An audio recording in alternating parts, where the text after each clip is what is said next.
Hello friends, welcome to my YouTube channel. I am Sunil best this side. So friends, अगर आप किसी भी government exam की SSC, UPSC, PCS, इसके अलावा टीचिंग एग्ज़ाम की तैयारी कर रहे हो तो सोशल साइंस के, पॉलिटिकल साइंस से एमसीक्यू बेस्ड क्वेश्चन कर रहे हैं हम। ये डेफिनेटली वहाँ पे पूछे जा सकते हैं। तो अगर आपकी तैयारी हो चुकी है तो आप इस सेट को कर सकते हैं।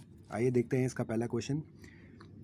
भारत के संविधान के किसी संशोधन विधेयक को लोकसभा या राज्यसभा में पेश किया जाता है। ठीक है, कोई भी कानून जिसमें संशोधन होना है वो लोकसभा या राज्यसभा में पेश होता है और वहाँ से पास होने के बाद वो राष्ट्रपति के पास जाता है। फिर उसके बाद उसमें संशोधन होता है। भारत सरकार नियम और भारत सरकार नियम के प्रबंधन के लिए कौन जिम्मेदार है? मंत्रिमंडल सचिवालय। ठीक है, व्यवहार समव्यवहार के लिए। राज्यसभा में भारत के प्रत्येक राज्य के लिए सीटों के आवंटन का भारत के संविधान की चौथी अनुसूची में उल्लेख किया गया है। ठीक है, चौथी अनुसूची में। तो देखते हैं इसमें अगला क्वेश्चन। मूल हस्तलिखित भारतीय संविधान के प्रत्येक पृष्ठ को शांति निकेतन के कलाकारों द्वारा निखारा और सजाया गया। ठीक है, जो हमारी मूल ओरिजिनल डॉक्यूमेंट है हमारा किस चीज़ का, जो भारतीय संविधान है, तो उसमें जो कलाकारी करी गई है, जैसे उसका बॉर्डर हो गया पेज का, है ना, तो शांति निकेतन के कलाकारों द्वारा निखारा और सजाया गया है।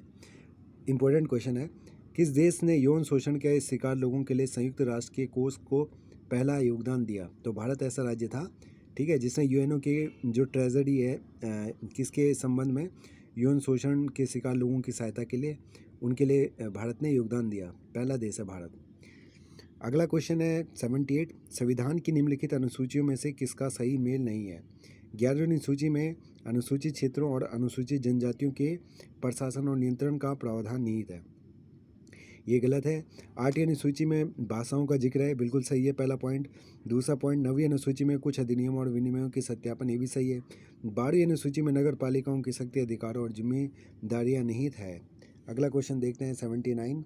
भारत सरकार के शीर्षस्थ, तो यहाँ पे आएगा कैबिनेट सचिव, भारत सरकार के शीर्षस्थ कार्यकारी अधिकारी और सबसे वरिष्ठ लोक सेवक है।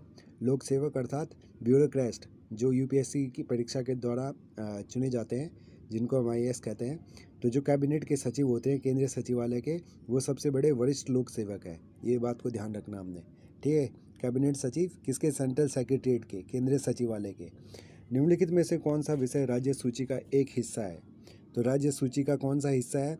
जनसंख्या नियंत्रण और परिवार नियोजन। ठीक है, 3 तरह की लिस्ट होती है, एक होती है स्टेट लिस्ट, एक होती है आपकी यूनियन लिस्ट, और एक होती है आपकी सब्सिडरी लिस्ट।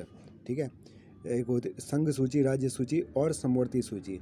ठीक है, संघ सूची में कौन सिर्फ सेंटर कानून बनाता है, और केंद्रीय जो राज्य सूची उसमें राज्य कानून बनाता है, और समवर्ती सूची में दोनों मिलकर कानून बनाते हैं। ठीक है, तो ये ध्यान रखना हमें। और इसके अलावा एक और लिस्ट है, उसमें वो विषय जोड़े जाते हैं जो अभी हाल फिलहाल में नए नए आ रहे हैं, जैसा आर्टिफिशियल इंटेलिजेंस, है ना, आर्टिफिशियल इंटेलिजेंस। निम्न में से कौन सा केंद्र और राज्य के प्रशासनिक संबंधों के बारे में सही है? तो पॉइंट पढ़ते हैं। केंद्र राज्य सरकारों को हिंदी भाषा के विकास को सुनिश्चित करने के लिए निर्देश दे सकता है, गलत है ये।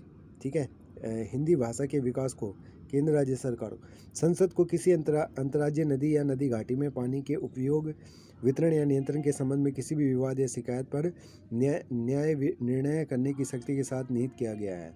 तो इसका केवल बी पॉइंट सही है। ठीक है, अगला क्वेश्चन देखते हैं हम। निम्न मौलिक अधिकारों को उस अनुच्छेद के आरोही क्रम में लगाएं जिसके तहत वे संविधान में दिखाई देते हैं। तो इसमें पहला सी आएगा, समानता का अधिकार। ठीक है, राइट टू इक्वालिटी है सबसे ऊपर, हमें पता है ना, right to equality article number 14 से 18 है। फिर उसके बाद स्वतंत्रता का अधिकार है 19 से 22।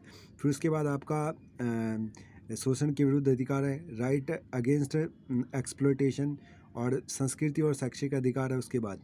ठीक है, संस्कृति, right to culture and education. तो ये CABD सही क्रम है इसका। ठीक है, सही सीक्वेंस है, this is a true sequence. Question number 83। वर्ष 1973 के किस मामले में सुप्रीम कोर्ट ने अपने पिछले फैसले को दुरुस्त किया? देखते हैं इसको। दुरुस्त किया और कहा कि प्रस्तावना संविधान का एक हिस्सा है। तो केशवानंद भारती बनाम बनाम केरल राज्य। ठीक है, केशवानंद भारती बनाम केरल राज्य। भारत के संविधान में उल्लिखित निम्न में से कौन सा अधिकार मानव अधिकारों की सार्वभौमिक घोषणा में उल्लिखित नहीं है? A और B दोनों। समान नागरिक संहिता, जंगलों का संरक्षण, सुधार, सुरक्षा, दोनों ही इसमें नहीं है। अगला क्वेश्चन है, निम्नलिखित में से कौन सा संघ सूची का एक हिस्सा है? तो संघ सूची, ठीक है, जिसमें केवल सेंटर को पावर है। औद्योगिक संघ के कर्मचारी से संबंधित विवाद, ठीक है, ये किससे संबंधित है? ये आपकी राज्य सूची से, ठीक है।